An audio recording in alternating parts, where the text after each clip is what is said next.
a number is increased by 25%, it become 250. মই যদি এটা নাম্বাৰ x ক ইনক্ৰিজ কৰি দিওঁ কিমান 25%, 25% কাৰ ইনক্ৰিজ হৈ আছে x ৰ ইনক্ৰিজ হৈ আছে কৰাৰ পিছত নাম্বাৰটো কিমান হৈ আছে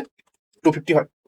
তো ইয়াক যদি আমি সলভ কৰিবলৈ ওলাও মই 25% মানে 1/4 আপোনালোকে জানে আৰু যদি নাজানে কেনেকৈ হয় একবাৰ চাই লওক আপোনালোকৰ কাৰণে মই এটা কৰি দিছো 25% এই পাৰ্সেন্ট মানে তলত 100 আহি যায় এতিয়া এটো ক্যান্সেল কৰকচোন 25 1 যা 25 4 যা 1/4 এতিয়া মই যদি এটো লিখিবলৈ যাও মোৰ এক্সামত এটা সময় যাব গটিকে ইয়াক মই সলভ কৰিবলৈ এটা মজাৰ বিষয় হল এই কিছুমান সৰু সৰু স্টেপক যদি আপোনালোকে স্কিপ কৰি যাব পাৰা হয় তেনে হলে আপোনালোকে নিশ্চয় ভাবিব যে আপোনালোকে এটা এডেড এডভান্টেজ লৈ এক্সামত অৱতীৰ্ণ হ'ব ইয়াক যদি কৰো 4x + x 5x হৈ যাব